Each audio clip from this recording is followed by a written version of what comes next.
You know that moment. You're outside a Six Nations stadium and the air feels different. Twickenham, that low rumble, like a storm you can hear coming. Cardiff, Principality, roof closed, the noise hits you in the chest. Dublin, the Aviva, sharp cold, and that quiet confidence before Ireland even touched the ball. Edinburgh, Murrayfield, wind, flags, pipes, and a crowd that bleeds. Rome, Stadio Olimpico, sunlight, colour, hope.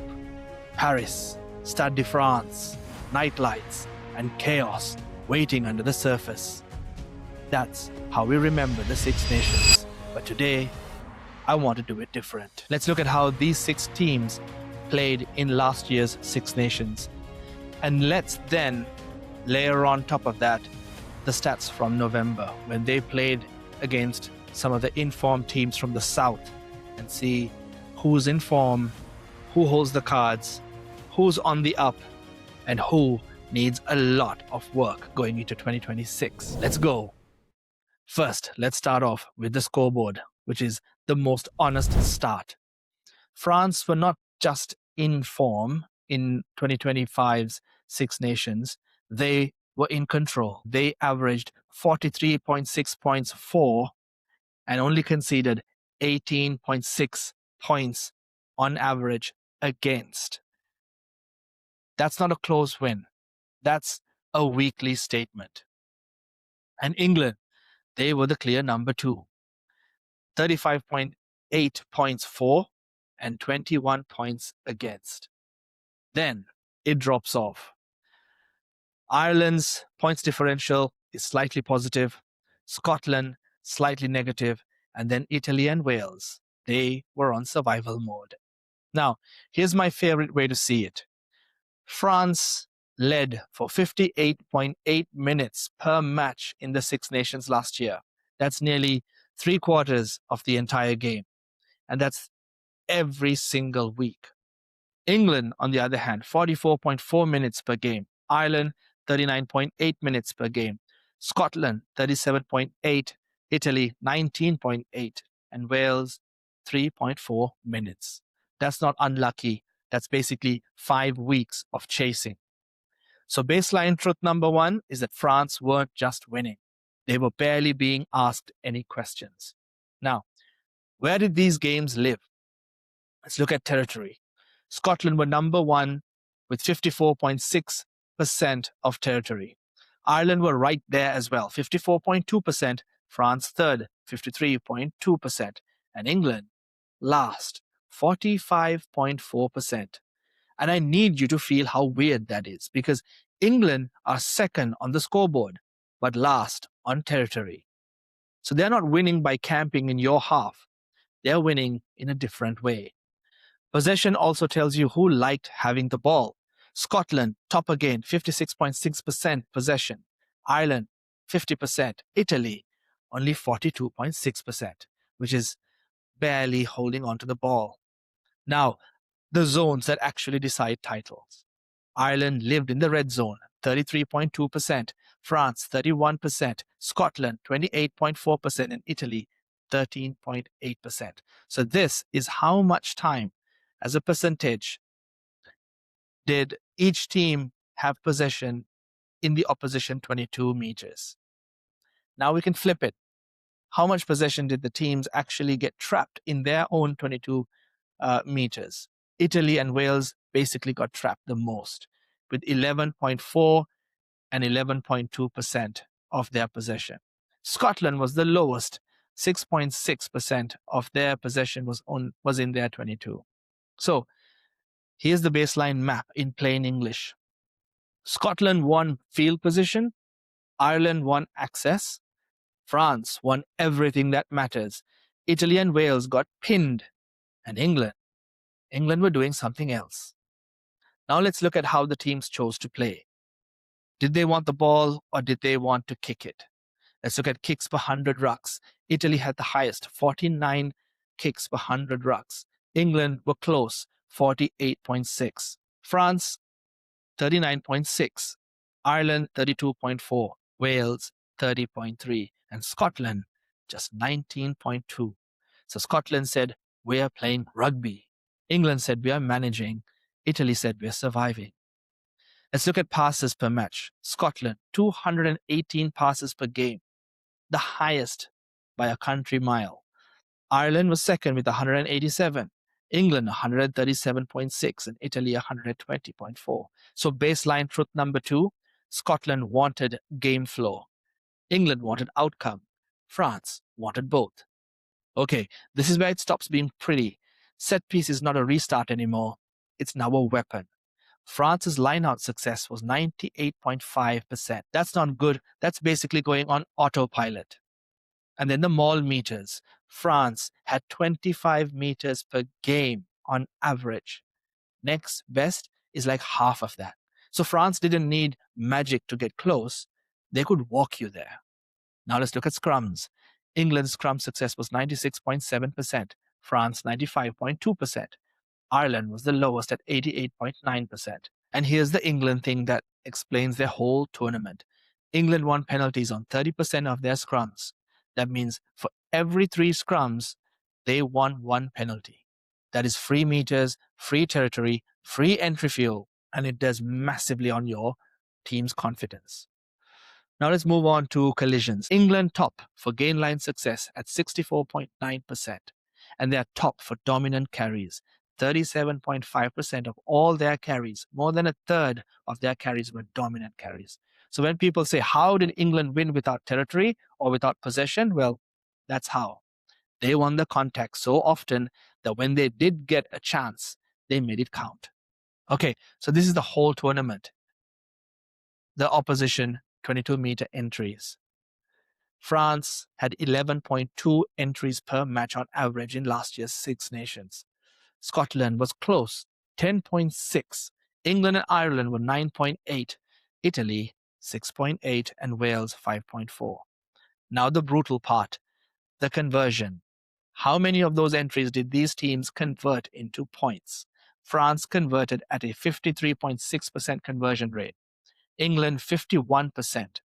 And then you see the drop. Ireland, 34.7%. Scotland, 30.2%. Italy, 29.4%. So Scotland got there and didn't cash out. Ireland got there and left points behind. France and England, they turned visits into 5s and 7s. Now let's look at denial. What happens when the other team enters your 22? France were best at 26.8% conversion rate. England was second at 28.8%. Italy and Wales, basically over half of the time the opposition entered their 22, it becomes a try. So, baseline truth number 3, the title lives inside a triangle: entries, conversions, and denial. And now I want to add one more layer that tells you what these teams really are. How do they actually score their tries? Because this is the difference between a team that can win in any game state and a team that needs the game to look a certain way. Here's the try origin split from last Six Nations. For England, 60% of their tries came from set piece, 24% from turnovers, and 4% from kick returns. France, 63.3% from set piece, 20% turnovers, and 16.6% kick returns. So they have arguably the most balanced try origin of all the teams. Ireland, 88.2% of their tries came off of set piece, 0 from turnovers, and 5.9% of their tries came from kick returns. Scotland, 56.2% came off of set piece, 6.3% off of turnovers, and 25% off kick returns. Italy, 60% set piece, 10% turnovers, and 10% kick returns. Wales, 90% came off set piece, 10% off turnovers, and 0% off kick returns.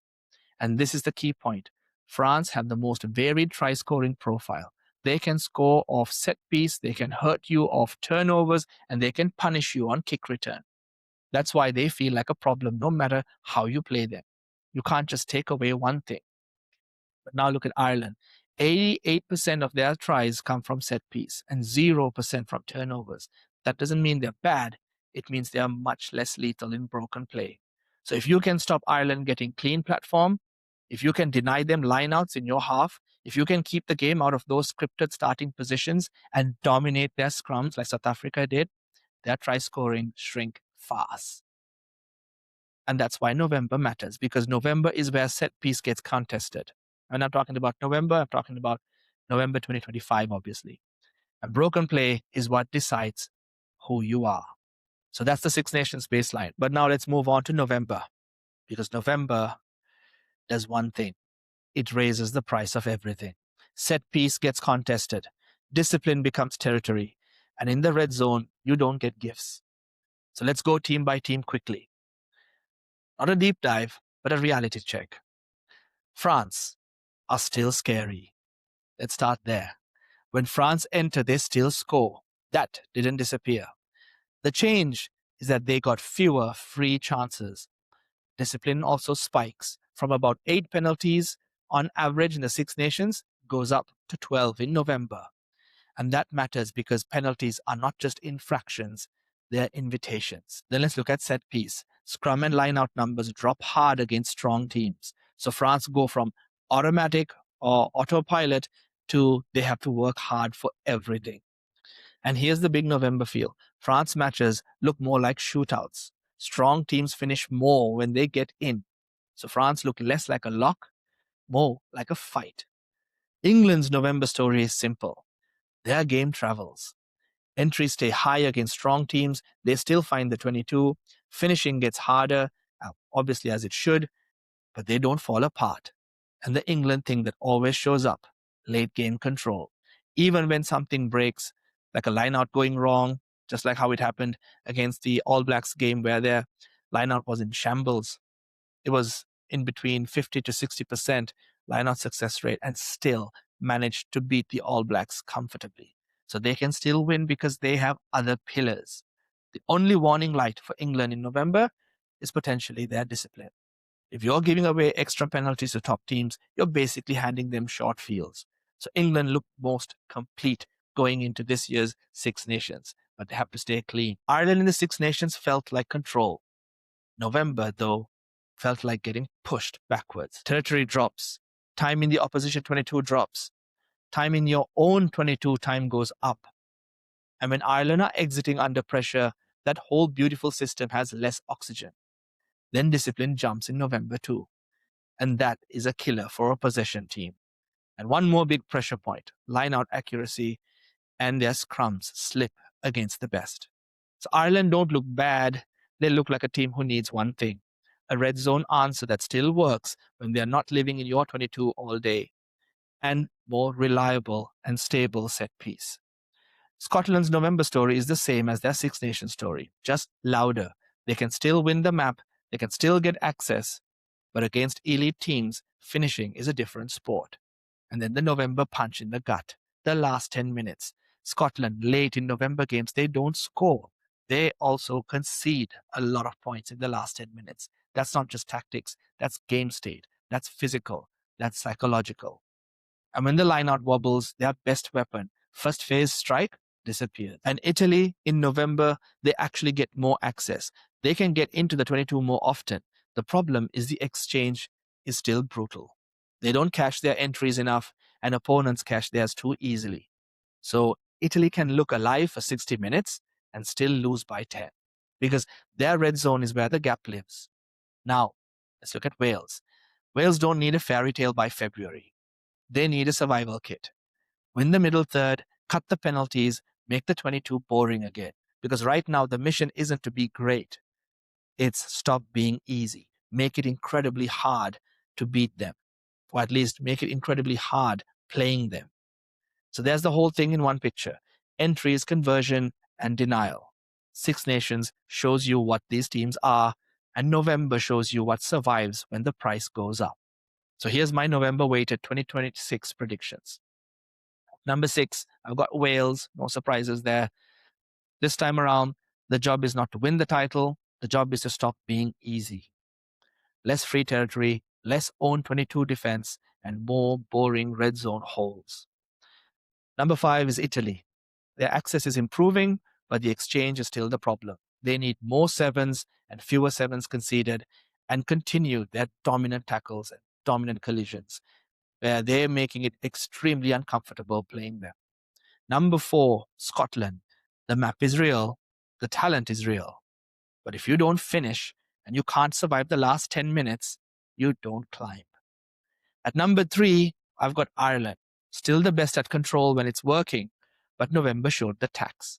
When territory flips and discipline spikes, the system runs out of oxygen. They need a more ruthless red zone plan. Number 2, I've got France, slightly marginally behind the favorites, England. For me, France are still the most dangerous on attack. When they enter, they score. But November turned them into more of a shootout team. They had fewer chances, more points conceded per chance, but they're still elite.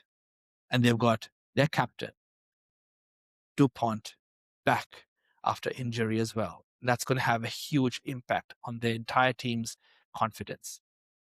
So they will be one of the favorites to win as well. And I've got England at number 1 to win the Six Nations in 2026. Not because they play the most prettiest rugby, but because they are the most repeatable system.